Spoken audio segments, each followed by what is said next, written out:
Et coucou, c'est Mathilde, et Loïc. psychologue scientifique au micro du podcast Le Militant Psy.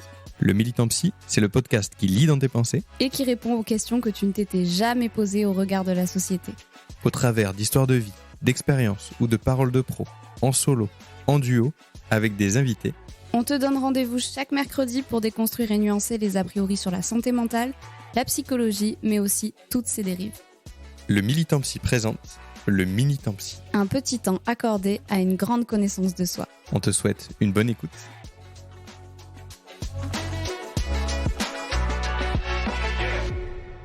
Et bonjour, Bonjour tout le monde. on est mercredi. Et... Facile ça, c'est toujours mercredi. Oui, merci Loïc. Et il me fait la blague à chaque fois. C'est la première fois qu'il l'a fait en plein enregistrement. Je rigole plus parce que ça fait quoi ? Allez, 9 épisodes qu'on tourne à chaque fois. Hein. Donc vraiment, vous comptez, ça fait déjà 9 fois et plusieurs fois à chaque fois. Donc voilà. Donc on est donc mercredi. Comme à chaque fois. Et donc on se retrouve pour un Militant Psy. Mm-hmm. Et aujourd'hui, on va vous parler... des maths, des mathématiques. Et tiens, posez-vous la question. Qui c'est qui est meilleur en maths entre les filles et les garçons ? Vous avez déjà quelque chose en tête ? Tic, toc. Non, mais à mon avis, c'est venu direct. Et la majorité d'entre vous vont dire c'est les garçons. Sauf si vous avez déjà les infos, mais en tout sauf cas, si vous avez déjà les infos. Et du coup, c'est problématique parce que ça joue en fait sur nos enfants directement. Et oui, donc la grande question du jour, c'est est-ce que le cerveau masculin finalement est-il plus compétent en mathématiques que le cerveau féminin, donc le cerveau d'une femme ? Donc, on va répondre à cette question tout de suite parce qu'on est sur un Militant Psy. Non. Non. Voilà, c'est faux. Par contre, la croyance que les hommes sont meilleurs en maths que les femmes, ça a un impact et ça joue sur les performances. Exactement. On en veut pour explication une expérience qui a été faite. J'essaierai de vous la retrouver pour que vous puissiez aller regarder. Mais en gros, tu veux un peu expliquer ?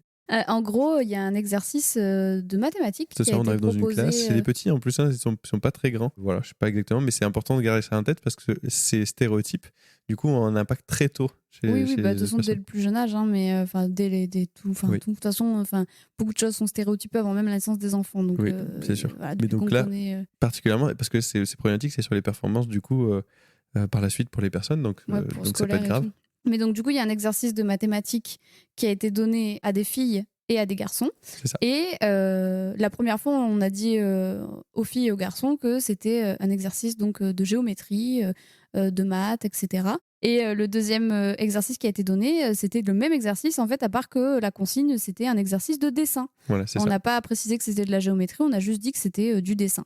Et il s'est avéré qu'en fait, les garçons, en moyenne, ont eu de meilleures performances sur les exercices de géométrie et les petites filles ont eu des meilleures performances sur les exercices de dessin que les garçons.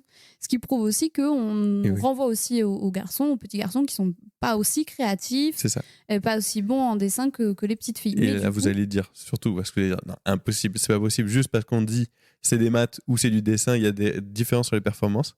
Eh ben si. Ah bah si. Et c'est terrible. Alors que c'était le même exercice. Exactement. Il y a plein d'autres stéréotypes comme ça. Là, on s'est concentré sur les maths, mais c'est hyper important d'en avoir conscience. Vous l'avez peut-être déjà vu, c'est cette campagne aussi sur le sport. Mais on demande à une petite fille, cours comme un garçon. Donc elle court, normalement. Et ensuite, on lui dit, cours comme une fille maintenant. Et elle commence à courir en sautillant et en étant, en attrapant des choses, tout ça. Et en fait, c'est hyper important de garder ça en tête. C'est que tous ces stéréotypes de genre ont un impact très tôt sur la vie de nos enfants et donc peuvent avoir un impact sur leur performance.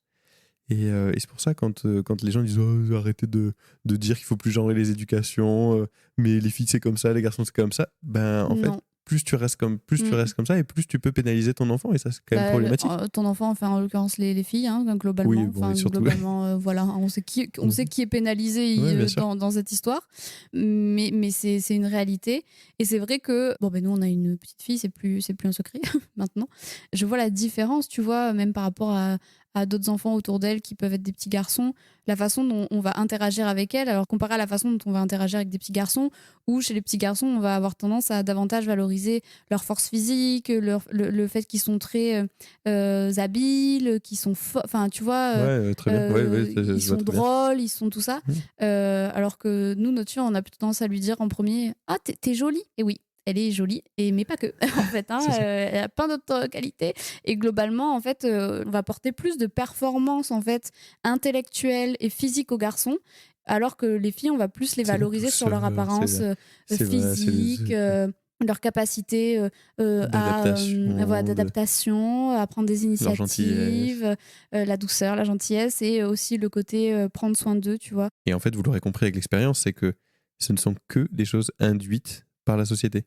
Il y a pas, si vous avez écouté le truc sur le cerveau aussi, il n'y a pas de truc spécifique sur le cerveau qui fait que c'est vraiment nos comportements d'adultes et les comportements de la société qui induisent ça chez les enfants. Et ça se retrouve dans les jouets aussi, hein, de toute façon. Oui, voilà, ça, les exemples sexistes, on en a. Bob le bricoleur, quoi. Hein, Bob, il est médecin.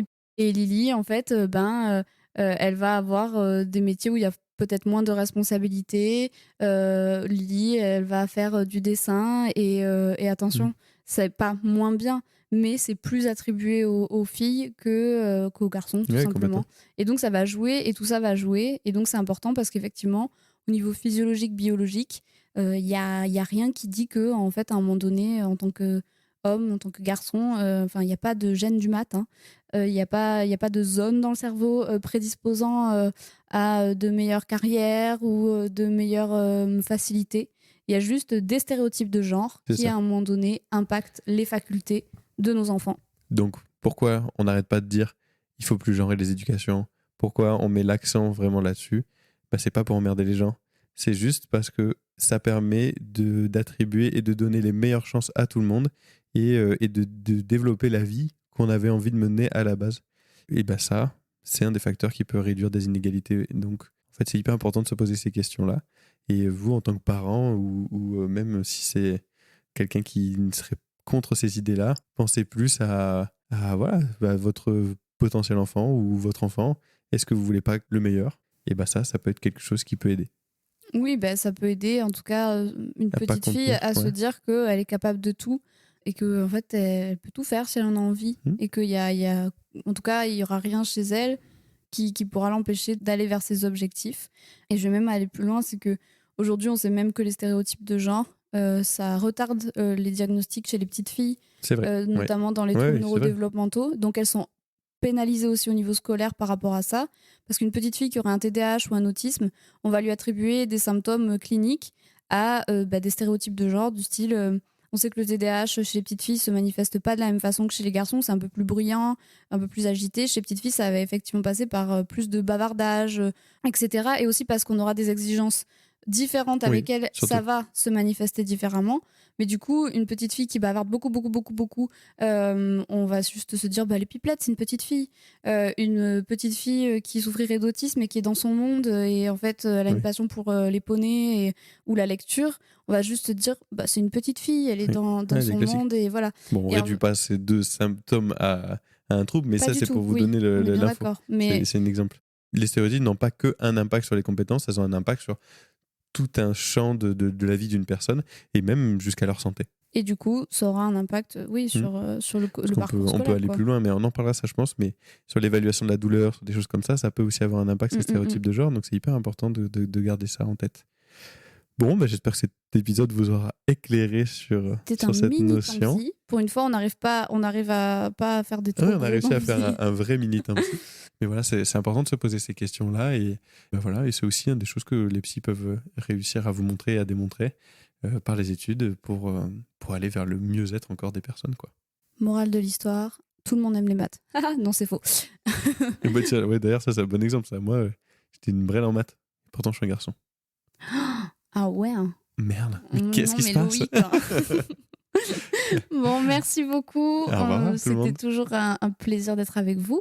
On vous dit à mercredi prochain. Merci à Alice pour le montage de cet épisode. Et à très bientôt.